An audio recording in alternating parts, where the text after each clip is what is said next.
তো hello friends, তোমরা কেমন আছো? নিশ্চয়ই খুব ভালো আছে, আমি খুব ভালো আছি। তো আজকে আমি একটা ছোট্ট মিনি ব্লগ নিয়ে চলে এসেছি।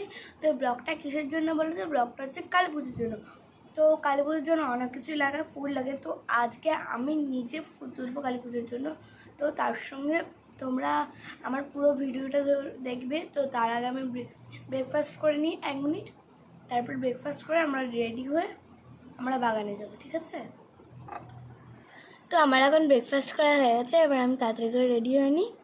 তো আমি এখন রেডি হয়ে গেছি। তো আমাকে কেমন লাগছে তোমরা নিশ্চয় কমেন্ট করে বলবে। তো চলো আমাদের এখন বাগানে যাওয়া যাক। তো সবার আগে আমরা ফুল তুলতে যাব, কারণ ফুল তুলতে যেতে হলে আমাদের একটা মানে পাত্র লাগবে। তো আমরা আগে ঠাকুরতলায় গিয়ে ফুলদানিটা নিয়ে আসবো, চলো। তো ছাদে এখন দিনের বেলা বলে বিশালই রোদ।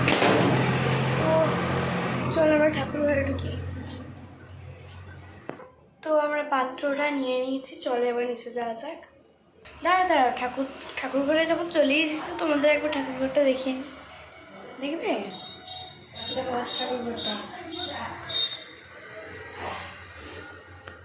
অনেক সুন্দর দেখতে। চলো একটা নিচে যাই।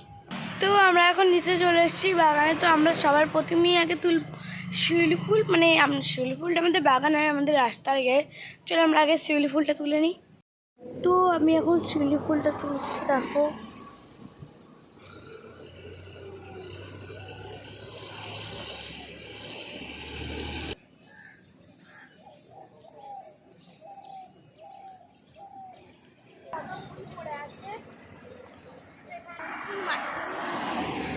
কিছু হয় না, কারণ এই পুজোতেই ঠাকুরের পুজো। তো দেখো আমরা শিউলি ফুল কত তুলেছি। তো আমাদের এখন শিউলি ফুল তোলা হয়ে গেছে। চলো এবার আমরা বাগানে গিয়ে অন্য ফুল বাগানে চলে এসেছি। তো বাগানে এসে সর্বপ্রথম আমরা জবা ফুল তুলবো। তো আমরা এখন জবা ফুল তুলি।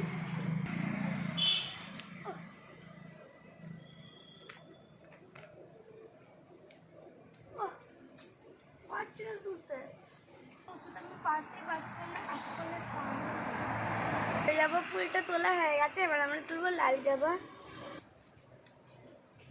বাইরের দিকে আছে, তো ফুল তুলে নিয়ে চলে গেছে। তো বেশি ফুল নাই, তো যা আছে ওগুলোকে তুলতে হবে আমাকে এখন।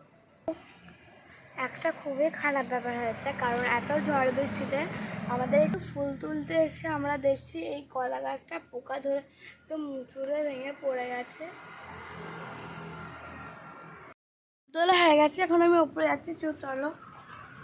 তো আমরা এখন ওপরে গিয়ে সব ফুলগুলোকে দেখাচ্ছি তোমাকে। তো দেখো আমি এখন এতগুলো ফুল তুলেছি। তো আজকে আমাদের ব্লগ হচ্ছে এতটাই। তো পরে আবার একটা ব্লগ নিয়ে আসবো। তো আজকের জন্য টাটা।